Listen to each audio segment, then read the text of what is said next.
Welcome to Classic Car Garage, the classic car restoration how-to television show. Well, if you've been with us the last couple of weeks, you know that our Project Mustang is moving along quite nicely. We've already got the body work done, we've got our fenders and doors in paint, and now the entire body has been painted. Well, we're going to start you off on today's show with a project that almost anybody can do at home. That is, if you've got the right tools and little help. We're going to show you how to hang the doors on your project. Okay, this is an easy job, it looks like here, putting the door back on our project car. You've already got the hinges on now, and you've adjusted them so that they're rather high, right? Actually, both door hinges are a little high, and the reason for that is so when we mount the door to the hinges, we can adjust the door down with the weight of the door. Okay, and we've gotten some little pads down here too, which is really nothing more than just some really thick paper towels that are rolled up or a soft cloth and taped on there to keep the bottom of the door from chipping the, looks like the door sill, right? Yes. Okay, now the tools that we need on this job are what? Pretty simple.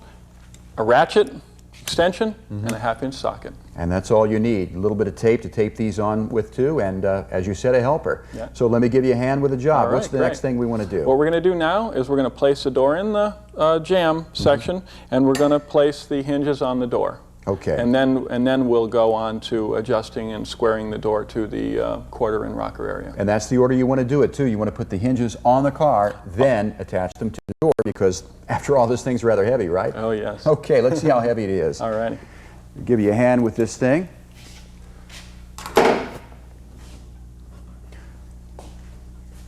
And I'll move the rack back out of the way here without chipping the car. Okay, so we're going to set it right down in the frame where it should go, right? Yep. Okay. What we're going to do now is we're going to apply the hinges to the door and then tighten that all up, and then we'll adjust the door.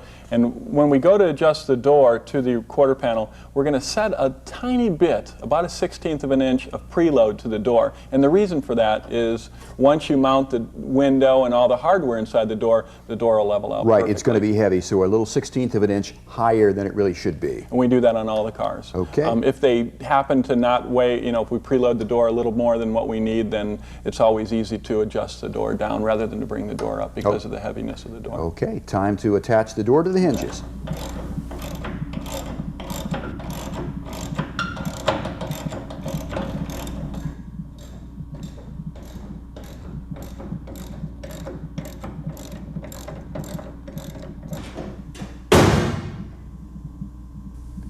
Well, Tom, from the sound of the look of that door back there, I think that we did a pretty good job on this. Now, I understand that the hinges will adjust 6 ways. I know that both hinges here will allow us to adjust the door up and down, but the top hinge, or the hinge that adjusts to the body of the car or is up against the body of the car, really adjusts the door which way? Basically adjusting the door gap to the quarter panel. So that's backwards and forwards, this hinge, but this one adjusts which way?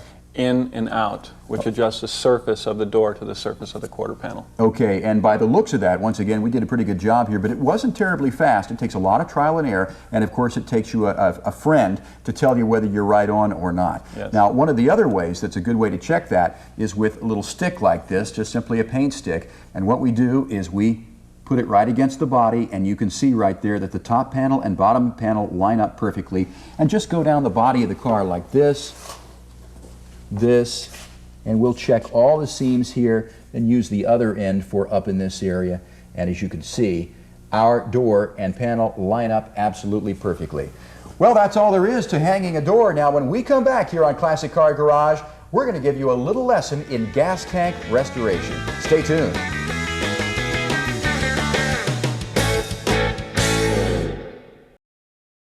Welcome back to Classic Car Garage. Well, if you're around collector cars for any length of time, sooner or later, you're going to be faced with a leaky or a rusty gas tank. And in this segment, we're going to show you how you can restore the tank in your classic car. Now, we're pretty lucky here with our little Project Mustang because so many of these cars were made. We really don't have to restore the tank in our car. All we'd have to do is call California Mustang, and they would send us out a brand new gas tank. Now, a reproduction tank for a car like this is going to run a little over $100 with the original Ford product running just under $200. So of course it makes a lot of sense financially to simply replace the tank and the sending unit at the same time. But if you're not as lucky as we are with a Mustang, you're going to want to restore your tank. And here is the tank out of our Project Mustang. Now the first thing that you'll want to do, of course, is keep safety in mind. Always disconnect the ground strap on your battery to prevent any errant sparks. You know, gasoline is extremely volatile, and it's not as much the gasoline liquid as it is the vapor. I mean, this stuff is more dangerous than dynamite, so always, always keep that in mind. Don't work around a heater, anything with a pilot light, and be sure you work in a ventilated area, a well-ventilated area, either indoors or outdoors. Okay, so with that in mind, next thing that you want to do is get the gasoline out of your tank. Now you can run the tank dry, but you don't want to do that if you're working with a car that has a fuel-injected system, because you can damage your system. Of course, our car doesn't have that. The other thing that you can do is simply drain the gas out of the tank. If your tank has a drain plug, like this one does, then you're lucky. Just undo this, drain the gasoline out of there as best you can, take your tank out.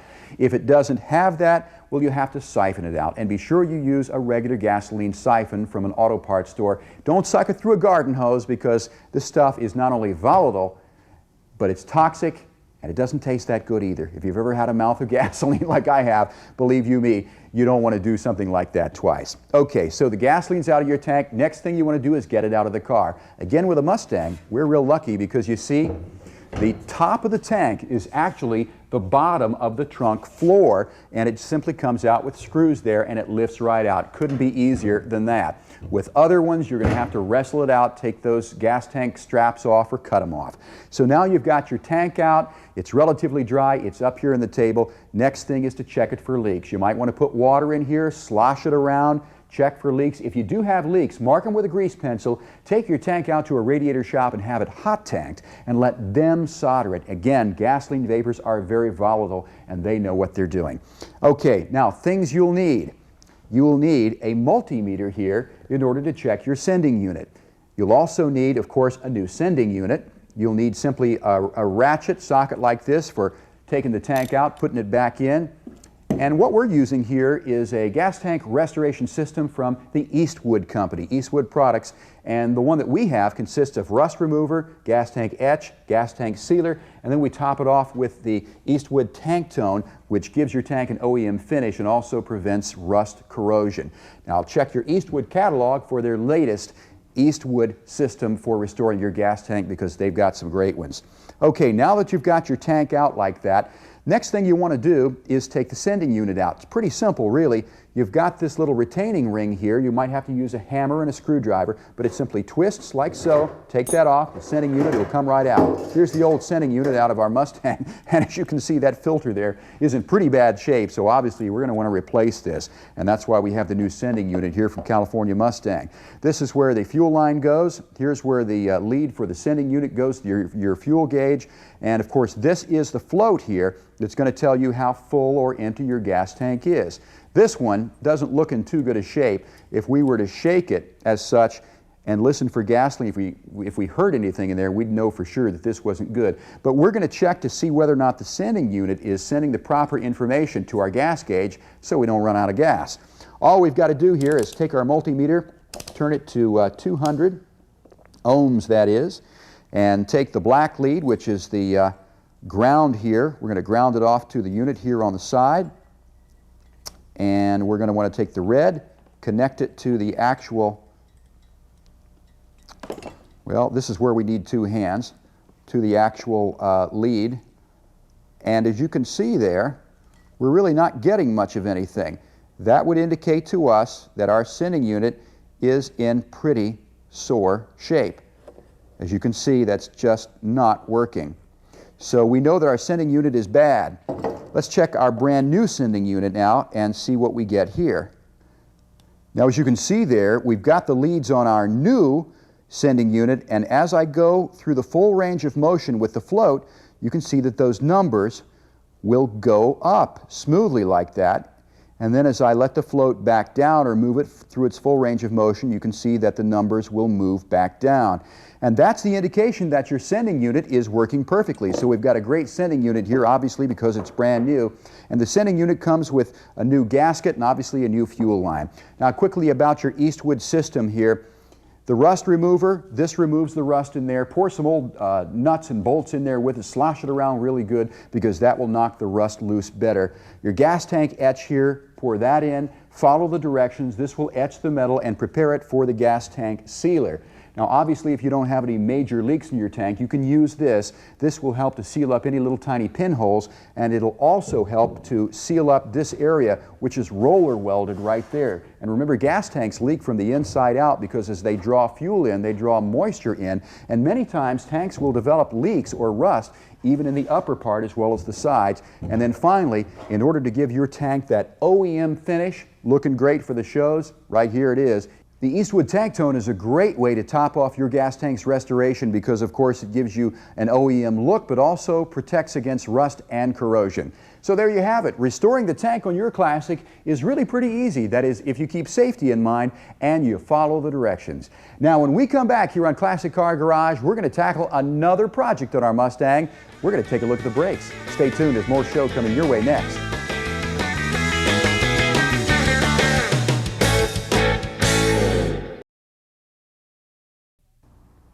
Welcome back to Classic Car Garage. You know, one of the most important aspects of the mechanical part of the restoration of your project car should be the brakes. It's not much good to make your car look good and go fast if you can't stop it. So that's why Tom and I have decided to start right here at the rear wheels and work on our drum brakes. Now, if you've never done this sort of project before, don't be intimidated. It's really not that terribly difficult. That is, if you have some good instruction manuals to look at. Now, we're lucky enough here to have an original Chilton's Mustang Repair Tune-Up Guide from 1973 for 65 through 73 Mustangs. And this is really just a great book. Look at the illustrations in there. This is going to show you everything you need to know about doing the brakes on your car. And I happen to find this in just a used bookstore. You might be surprised at what you'll find in the automotive section. And this was only really about $2.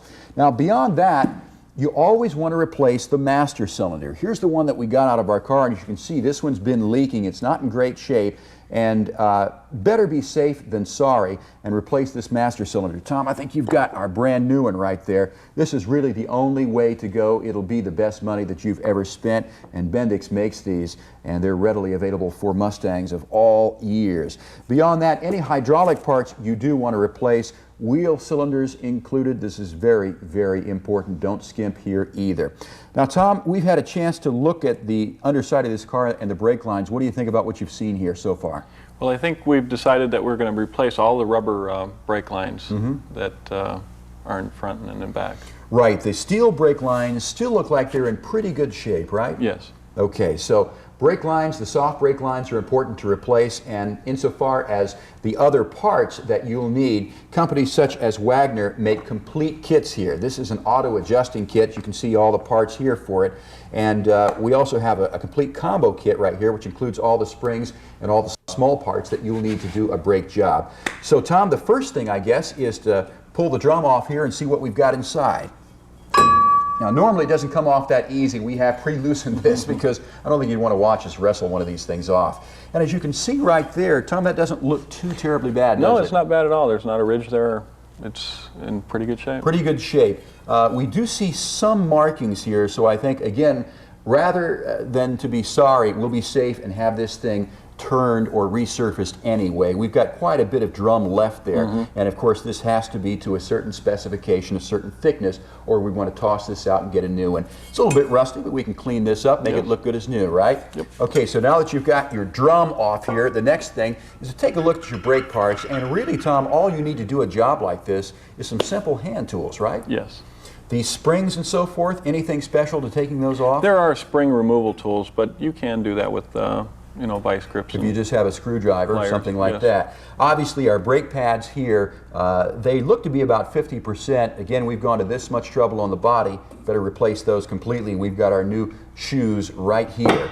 So basically, this just needs to be cleaned up a little bit. And a good piece of advice, if you've never done this sort of job, you want to take a picture, maybe a Polaroid of this, maybe if you've got a camcorder, have someone take a picture of you taking this apart. And another good piece of advice, a little trick that someone just told me, only do one wheel at a time, okay? Do this side completely, then do the other side, so if you do make a mistake, you can go to the other side for reference. So pretty much, Tom, there's not a lot to this. Just taking it apart and cleaning this up, right? Yep. How are you going to clean this up?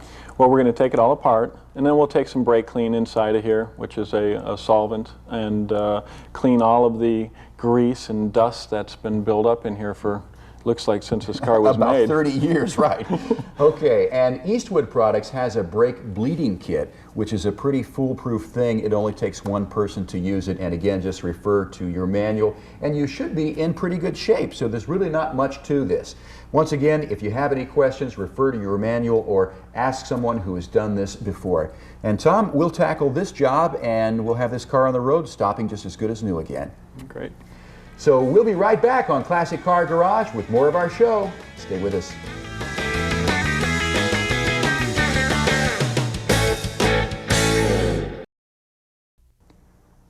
Welcome back to Classic Car Garage. Before we go today, I've got a couple of new products to show you that I think are really, really neat. Now, if you're tired of the old AM squawk box in your Classic and you want some modern tunes, but you don't want to cut your dash to put in a modern or new radio, this is your answer right here. This is from Custom Auto Sound in Anaheim, California, and this radio fits a 55, 56, or 57 Chevy. It looks all stock on the outside, but if you look carefully and closely, you'll see that it is a modern radio on the inside. This has a controller for a CD unit that Custom Auto Sound sells, which will go in your trunk. It's also got a cassette, seek and scan, all the modern features of today's radios in a plate like this, the face plate, that looks like the original plate from your classic 50 Chevy. And they make radios at Custom Auto Sound for all makes and models of cars, from Mustangs to Thunderbirds to even a stealth radio system that is hidden inside your car, and you control it with a remote control that's wireless. Once again, Custom Auto Sound in Anaheim, California is where you'll find this, and this is a really neat item right here. Well, here's another thing that I really like. If you're into protecting your classic, this is the answer. This is called the Car Jacket from Pine Ridge Enterprises out in Michigan, and it's actually a jacket for your car. You'd want to use this indoors though. You want to put a car cover on it first, then drive your car up over the jacket and simply zip it up like this. It's very simple. Got a heavy duty zipper. And this will protect your car from anything, all of the elements, and before you zip it up, you'll put these desiccant paper packets in there too to keep the moisture out. And these come in 10 sizes now. No matter what size car you have, they've got a jacket to fit it. Once again, it's from Pine Ridge Enterprises in Michigan. It's called the Car Jacket. They retail anywhere from $200 to $300. Well, that's just about all the time we have for today's Classic Car Garage. We hope you've learned a little something today about restoring your gas tank and doing a brake job.